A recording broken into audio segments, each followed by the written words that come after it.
So let's have a look at some of the most recent purchases that we've done, just to give you a little bit more insight. This first one, we're going to look at Sydney. So we bought this 2-bedroom unit for a returning investor, great couple, and this purchase was a little different from the others that we'd actually done for them. So we'd bought investments for them before, but they were actually buying this property so that their children had a place to live now that they had left the nest and are taking on the world. So they're in university and things like that. So they wanted a 2-bedroom unit.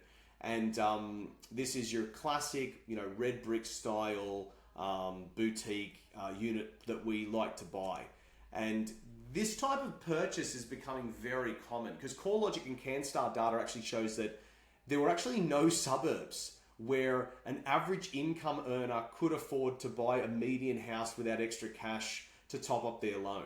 So a single buyer on an average income would need to ask the bank of mum and dad for a $300,000 gift to afford the average Sydney unit.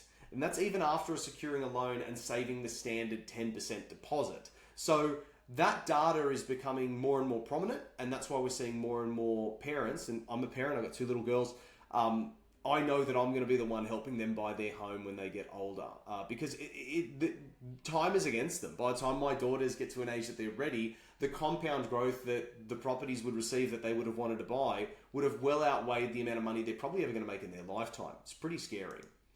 So with that said, this unit kind of really had everything that we were looking for in an investment unit. It's boutique, the block comprised of only 8 units in a 3-story building.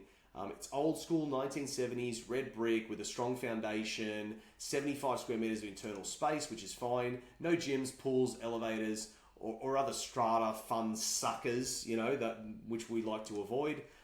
Anyone who's definitely spoken to me about units knows that this would be my ideal layout, or one of my ideal layouts. I always love separation between the bedrooms. It creates privacy and it's attractive for living with a roommate. Oh, and there is also a lock-up garage in here, which is huge, plenty of storage. I stood in there talking to the new buyers, telling them exactly what I would do to turn this into something that would be a little bit more efficient, but just an amazing sized property. Lots of natural light, 15 minutes walk from the train station. Lots of privacy. There's a few units that kind of surround it, but there's trees that surround this unit block. So you're not looking straight into your neighbor's window, which I really liked. So distance from the CBD is 7 kilometers west. I wrote Brisbane there, but it's Sydney. Sorry. $910,000. Rental estimates about $650 per week, or a 3.7% rental yield. Boutique, solid build, superior layout, fantastic location. Like I said, 15 minutes walk to the train station, other amenities including major shopping centres. Really great build. So happy for these clients. And I was lucky enough to do the final inspection for them. So I don't have many pictures actually of this property because our Perth team were able to get it off market. The Perth team are just guns when it comes to off market stuff. I don't know what they do differently to some of the other teams, that they're just amazing at that.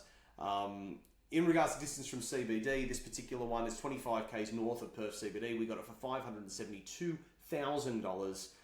It should get about a 5.4% rental yield, which is $650 per week. Why do we love the purchase? It's a 2013 build. It's a standalone house, low maintenance, rear lane access. It shares a border with one of Perth's most expensive suburbs. It's perfect for self-managed super funds, and we're getting so many more people coming to us about that because I'm assuming they've maxed out on their regular borrowing capacity and now they're clamoring to see, how can I keep buying property? What else can I do? This is Brisbane. So we bought this one for our Melbourne-based investor. The client was looking to grow their portfolio and get above average rental yield, but they definitely wanted low maintenance and they needed something that was a bit more of a set and forget. So our team found this 2002 built 3-bedroom, 2-bath, double garage house on a huge 600 square meter block, and it ticked all the boxes. So this house has high ceilings, hardwood floors, beautiful outdoor entertainment space, large modern bedrooms, gorgeous kitchen and dining space, beautiful green yard with 2 sheds. So one of the sheds is, you can see the little garden shed on the left hand side, and then they've got this massive shed. And I didn't realize until I went through the photos as to really how huge this shed is. So this is the inside of the shed, but this is only half of it because you can see they've kind of set up like a makeshift wall there. So inside they've split the shed. So half storage space and then workshop. And if you go through that door on the right-hand side, there's a huge home office, complete with downlight, ceiling fan, and they've got a split aircon unit in there. So it's great. Like they've done the carpeting as well to insulate it. Like everything, they put downlights in. Everything's really, really nice about this outdoor area. They did a great job. Some people are very smart the way they put together their places. So we're really happy with this one. We love the block. It's close to the corner. Yeah, just great. Backyard's beautiful. Distance from CBD is 21 kilometers north. We got it for around $860,000.